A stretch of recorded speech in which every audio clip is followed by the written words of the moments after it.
Dear students, good morning.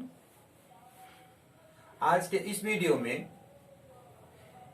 मैं आप लोगों को हिंदी मीडियम स्कूल्स में जो इंग्लिश की बुक है 11th क्लास के लिए जो पहली पोएम अ फोटोग्राफ, जिसके पोइट का नाम शिरली टॉनसन है,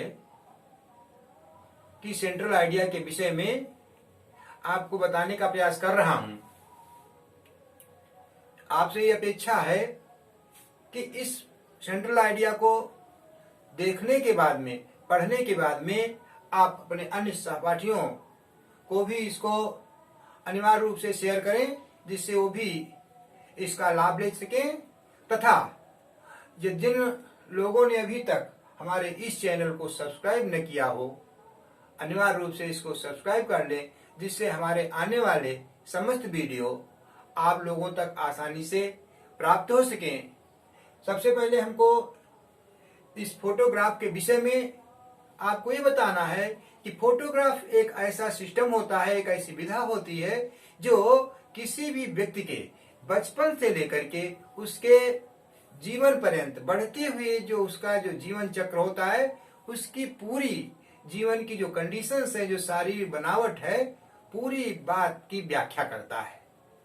ठीक यही कंडीशन इसमें पोएटिस की माता के विषय में है, जो अपनी माता के बचपन के फोटो को देखती है और उसके ऊपर किस प्रकार की फीलिंग्स आती हैं, उसकी सेंट्रल आइडिया आपके सामने है।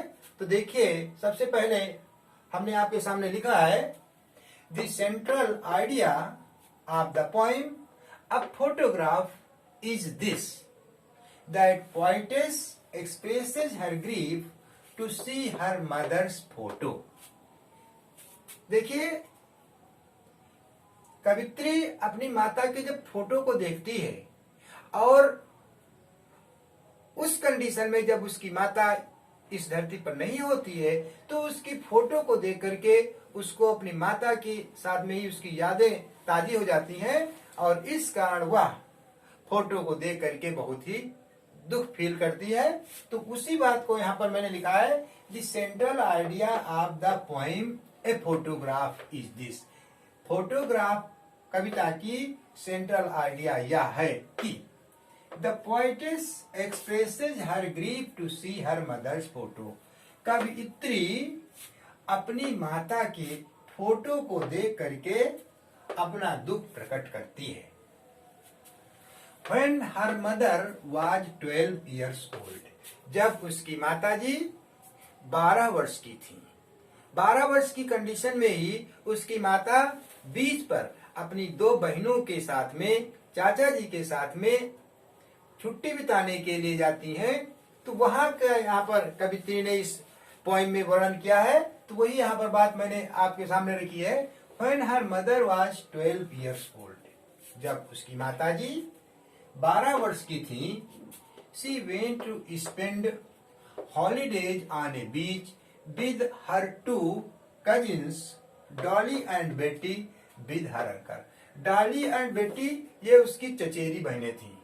तो यहाँ पर वही बात आई, वह अपनी छुट्टियों को बिताने के लिए बीच पर, बीच का मतलब होता है वह स्थान जहाँ पर समुद्र का किनारा होता है, टापू पर गई थी। उसके साथ में उनकी 2 चचेरी बहनें डॉली और बेटी भी थी, और वे तीनों अपने चाचा जी के साथ में इन छुट्टियों को का आनंद लेने के लिए, छुट्टियां पास करने के लिए बीच पर गई थी।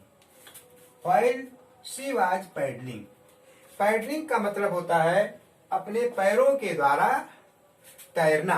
किसी नाव में बैठ करके जब हम पैर चला करके नाव को आगे बढ़ाते हैं तो उसको हम पैडलिंग कहते हैं। तो यहाँ पर ये शब्द मैंने लिख दिया है पैडलिंग, इसके आगे डिफिकल्ट वर्ड्स के रूप में आप समझ लीजिए।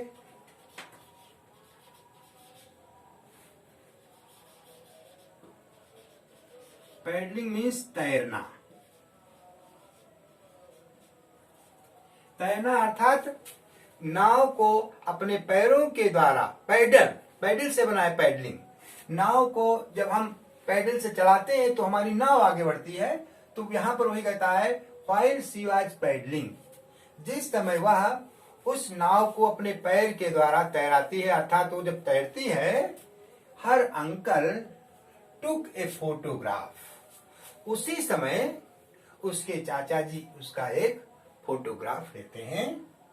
इट वॉज टू ब्यूटीफुल, यह फोटोग्राफ बहुत ही सुंदर था। आफ्टर 20-30 ईयर्स लेटर, समय बीतता है, आफ्टर पैसेज ऑफ टाइम, कुछ समय के बाद में, आफ्टर 20-30 ईयर्स, 20 से 30 वर्ष की जो समयावधि है उसके बाद में, लेटर्स मीन्स उसके बाद में, सी लाफ्ड एट हर स्नैपशॉट, एक आपका क्लियर शब्द और यहां पर आ गया है, स्नैपशॉट।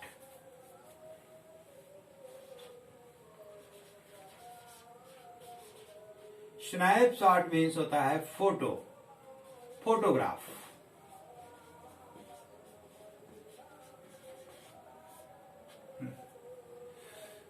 बीस व 30 वर्ष की आयु में जब वह पुनः अपने फोटो को देखती हैं तो अपने फोटो को देख करके उनको अपने फोटो पर हंसी आती है। Her cousins were dressed up for the beach holidays, उस समय जो उनकी चचेरी बहनें थी वो उस बीच पर छुट्टियों को बिताने के लिए तैरने वाली पोशाक में थी।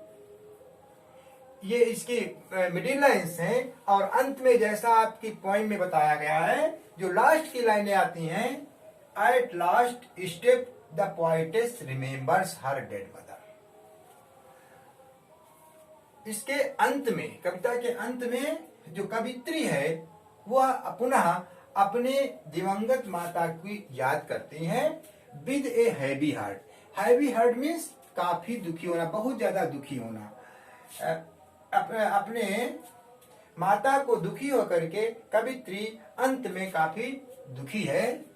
The photograph revives A nostalgic feeling in the poet. The photograph revives, एक शब्द यहां पर ध्यान है आपका, रिवाइव, REVIVE। रिवाइव मीन्स पुनर्जीवित करना।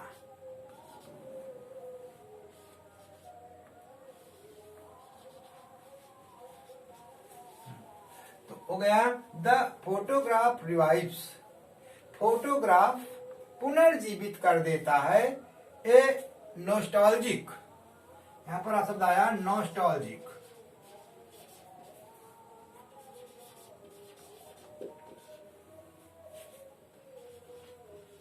उदासीन। हाँ, फोटोग्राफ अपने कवि की उदासीन भावों को पुनर्जीवित करता है। फिनिश ऑफ दी पोइट की बजाय यहाँ पर पोइटेस है, कवियत्री की। इस प्रकार से ये जो कविता है इसकी सेंट्रल आइडिया कंप्लीट होती है। एक बार इसको पुनः पढ़ लीजिए और समझ लीजिए। The central idea of the poem a photograph is this, that poetess expresses her grief to see her mother's photo. When her mother was 12 years old, she went to spend holidays on a beach with her two cousins, Dolly and Betty, with her uncle. While she was paddling, her uncle took a photograph. It was too beautiful. After 20-30 years later, she laughed at her snapshot. Her cousins were dressed up for the beach holidays. At last step, the poetess remembers her dead mother with a heavy heart. The photograph revives the nostalgic feeling in the poetess.